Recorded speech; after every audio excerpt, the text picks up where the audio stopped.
Good morning students. आज हम अपना नया चैप्टर स्टार्ट करते हैं, एसिड्स, बेसिस एंड सॉल्ट्स। तो हमें इस चैप्टर में वन बाय वन डिस्कस करना है। सबसे पहले एसिड्स की स्टडी करेंगे, फिर बेसिस पढ़ेंगे, फिर सॉल्ट्स क्या होते हैं उनके बारे में पढ़ेंगे। तो आज चैप्टर स्टार्ट करने से पहले हम थोड़ा सा इंट्रोडक्टरी पार्ट देख लेते हैं कि इस चैप्टर में कैसे हमें पढ़ना है, कैसे अप्रोच करना है इस चैप्टर को। उसके बाद हम कल से एक एक करके बिल्कुल डिटेल में स्टडी करेंगे। तो देखिए, आपने पहला इस चैप्टर को स्टार्ट करने से पहले ही एक क्वेश्चन अराइज होता है कि कुछ सब्सटेंसेस जो होते हैं, जैसे कि ऑरेंज जूस है, लेमन जूस है या दही है, वो उनका जो टेस्ट होता है वो खट्टा क्यों होता है। तो उसका यही आंसर है कि उसमें जो खट्टी चीज है जिसकी वजह से उसका टेस्ट खट्टा है, वो क्या है, एसिड्स। यानी कि इन सब्सटेंसेस, जितने भी ये सब्सटेंस मैंने बात करी है, orange juice, lemon juice, taste, इनके अंदर कोई ना कोई एसिड होता होगा, इसी की वजह से इनका टेस्ट जो है वो खट्टा होता है। ठीक है। अब जो एसिड वर्ड है वो एक लैटिन वर्ड एसिर, जिसका मतलब सोर होता है, वहां से आया है। ठीक है। तो ये तो हो गई एसिड के बाद। अब थोड़ा सा बेस के बारे में देखते हैं। आपने देखा होगा कि जो सोप होते हैं, जो साबुन होते हैं, अगर पानी में उनको डालें, मिक्स करें, तो एक स्लिप, जो साबुन होता है वो फिसलने लग जाता है, स्लिपरी हो जाता है। तो वो स्लिपरी, मतलब ऐसे सब्सटेंसेस जो स्लिपरी होते हैं और जिनका टेस्ट कड़वा होता है, बिटर टेस्ट, उनको क्या बोलते हैं, उनको बेस बोलते हैं।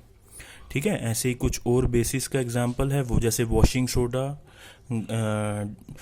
Baking soda. वॉशिंग सोडा की डिटर्जेंट प्रॉपर्टी होती है, क्लिनजिंग प्रॉपर्टी होती है। बेकिंग सोडा को कुकिंग में यूज़ करते हैं, तो ये भी बेस है। ठीक है। अब ये होता क्या है, इसका क्या यूज़ है, वो सब हमें डिटेल में आगे पढ़ना है। ठीक है। एसिड के इफेक्ट को किससे न्यूट्रलाइज कर सकते हैं, बेस। यानी कि अगर हम एसिड में बेस को मिला देंगे तो ये आपस में रिएक्ट कर जाएंगे, तो जो एसिड का इफेक्ट है उसको बेस खत्म कर देगा। इस रिएक्शन को न्यूट्रलाइजेशन रिएक्शन कहा जाता है। ठीक है। अब आपके सामने मैंने कोई अननोन सॉल्यूशन, मैंने आपको एक बीकर दिया, उस बीकर में एक सॉल्यूशन दे दिया। मैंने कहा कि बच्चों आप बताइए कि ये एसिड है या बेस है। तो आप कैसे बताएंगे। तो जिस जिस सब्सटेंस की हेल्प से हम डिटरमाइन कर सकते हैं कि कोई अननोन सब्सटेंस एसिड है या बेस है, उसको इंडिकेटर बोलते हैं। ठीक है।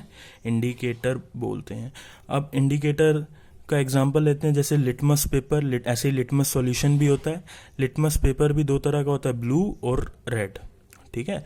अगर हम एसिड में ब्लू लिटमस पेपर को डालते हैं तो वो रेड में कन्वर्ट कर हो जाएगा। अगर एसिड में रेड लिटमस पेपर को डालते हैं तो कोई चेंज नहीं होगा, रेड का रेड ही रहेगा।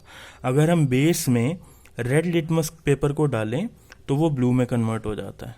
ठीक है। तो इस तरह से इंडिकेटर जो है हमें हेल्प करता है ये पता लगाने में कि जो गिवन सब्सटेंस है वो एसिड है या बेस है।